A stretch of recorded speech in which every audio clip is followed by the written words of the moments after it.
I dreamed I would make a life as an actor on the stage. Growing up, being on the stage was one of the happiest places to be. Whether I was acting in a scene or giving a monologue or singing a song. And when I wasn't up here, but down there where you are, I was bored. I just wanted to be back up here. When it was quiet in the house, and up here, it was magic. My first model of a stage performer was magician David Copperfield. I was obsessed. The music, the smoke, the fan blowing his hair. And when I was younger, for years, I would put on holiday and birthday magic shows for my entire family. And then I started doing school musicals, plays, all sorts of shows. They subsumed my life. And when I wasn't on the stage, I was reading. I loved books. I loved coming to know things that others didn't, like learning magic. Books also kept things quiet. All around me growing up in the house, I heard yelling and fighting. So I took to the stage, or I read a book, tuning out the loud, messy relationship drama of my parents. Books also offered a much more sophisticated understanding of the world than I was seeing. In between shows and taking acting classes, I read and I thought about big ideas. I read and I thought harder and harder, more and more, until the number one critique I kept getting from all my acting teachers was, "You're too much in your head." I was so disappointed. New ideas gave me life. Thoughts were electrifying, creating an everyday space of calm and inspiration. Kind of like school. I particularly envied the teacher's role, their command of the class. I tried to steal focus when I could, or when I was bored. I became the wry class clown. What a power that was. Simply rolling my eyes would make a teacher throw a book across the room. "Mr. Amico, if you roll your eyes at me one more time," whoosh. I couldn't stop smirking. The other boys liked it too. They also eyed my command of the floor at school dances. The girls with the boys were awkward looking, their roles a little overdone. But in the theater circles I was becoming a part of, I was seeing men affectionate with other men, and they were the most civilized and peaceful couples I had ever known. They also weren't boring. And I think they had access to some knowledge that others didn't. But to most other people, they had AIDS or HIV. This was the 1990s, so of course I needed to know more about that. And for my school community service requirement, I volunteered for the local AIDS community services, giving HIV 101 presentations. Once, for Valentine's Day, at my all-boys Catholic high school, on the table at lunch, where we checked to see if any girls from neighboring schools sent us Valentines, I sent 20 of my male friends a Valentine's Day packet with a chocolate heart, a safe sex info sheet, and a condom. The school was aghast. And so was my mom. "You did what?"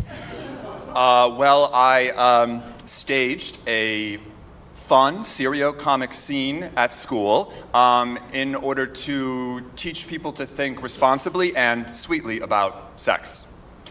She didn't like it. "Why do you have to be so public?" she would say, shaming me. "Keep it to yourself. Be quiet. And don't die." I guess I made her feel a little uncomfortable. I actually made a lot of people feel uncomfortable growing up. I wasn't victimized gay youth suffering at the hands of bullies. I was giving a heady performance, charged by the growing awareness that bullying is simply one major expression of straight man's millennia-long oppression of women. I could feel it around me. I could also feel how, as a man, my bodily presentation, my claim to space, gained power from not having to prop myself up over a woman. The other boys felt threatened. No one would dare interrupt me. My articulations were too intimidating. Probably too much. But I had nowhere else to take myself. Even in the shows I was doing, I wasn't finding a completely satisfying outlet. So I returned to the books, and I posed questions of an ever higher and higher order and began studying the history and theory of sexuality. And 2 master's degrees and 1 PhD later, I got a postdoc in the history of emotions, systematizing how our various sexual selves generate all the many emotions that I experienced from myself and others while growing up. My academic colleagues didn't grasp the dramatic stakes that I was asking about how we live together. Maybe I was too much. I was bored with them too. Therapists had long given me a platform to talk it out, so I called another analyst, and she instead invited me to join a therapy group. I remember the first day. I basically gave a monologue about myself and my life, kind of like what I'm doing now, but it wasn't the right setting for that kind of performance.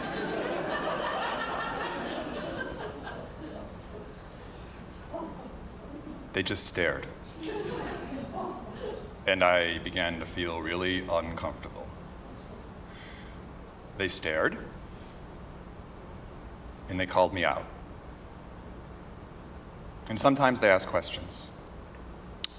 And I began to feel very vulnerable, but also that they were making a space for that vulnerability. And instead of my feelings retreating into ideas, and no matter what anyone said that they believed about this or that, I began hearing and feeling the emotions circulating in the room. And suddenly, for the first time, what I heard in that word, my ongoing complaint of being bored, was lonely. I was living in Berlin, Germany at the time, because that's the kind of place that hires researchers to study emotions as an intellectual object of inquiry. It's also the place that has the most extensive infrastructure of queer desire and expression in the world. I was intimidated. I was scared. I was afraid. I didn't know if I would be included by those even more in the know than I was. So I just dressed how I always wanted to. Flowery mesh see-through shirt, leather shorts, commando boots, believing in my place, and before I knew it, I was super high on so many different drugs, and eventually naked for hours in a sea of bodies doing wonderful things. What you see of me now, my piercings, tattoos, my hair, I began in Berlin because for the first time I was in a kind of feedback loop of expression, like try it this way or that way, and it shaped my look, what I would call intellectual punk. And in some ways, I was as free and happy and loose as I'd ever been. The club, the city, was like a stage, and whether through a question or a touch, I was able to be more open and comfortable with people than ever before. And it was in that setting that I finally returned to performing for an audience on the stage, doing improv, the one kind of theater I liked the least growing up because I didn't have a text, a set of wordy ideas to rest on. But doing it again in Berlin, improvising with a stranger, not knowing where we were or what came next, felt exactly like where I was in life. I was okay with not knowing, staying in that place, and feeling there that I was missing something. I had gotten out of my head, some would say out of my mind, but what did it matter? I was lonely. Yeah, people digged my look, they shared in my thoughts, but what difference could I make? So, I came here.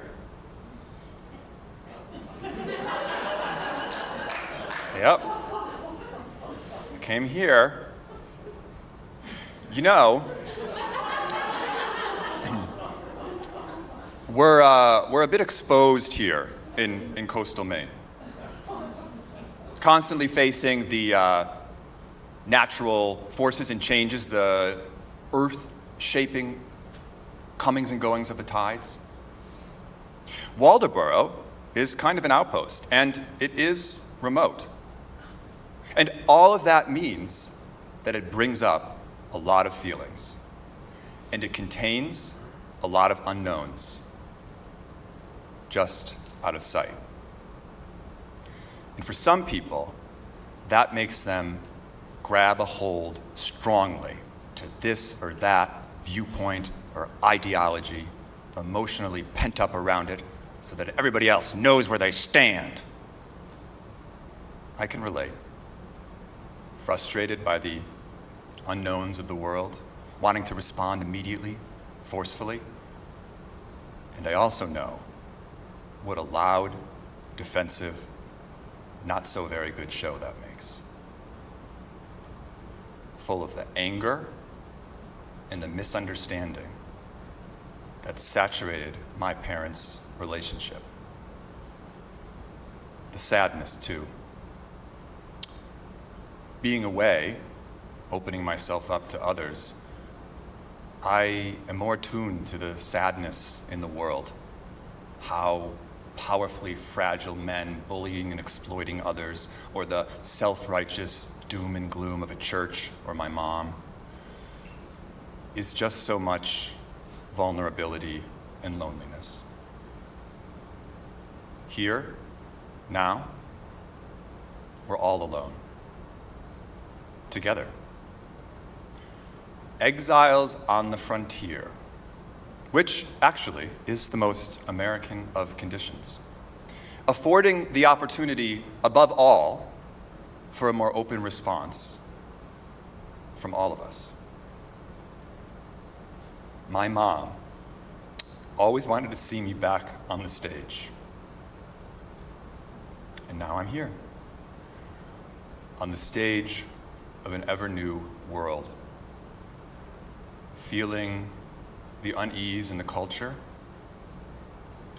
hearing the loneliness, sadness, anger, anxiety, wondering, what's it all about? And then, simply improvising, keeping the questions going, creating the mystery, the magic, and the fun. It's a real difference in performance. It's not easy, but luckily, I had my big break years ago with other men when I learned to be vulnerable as a man. The pleasure, the joy of letting all my defenses fall away and being open to you now and at any moment. It's the truest role I can play. On with the show.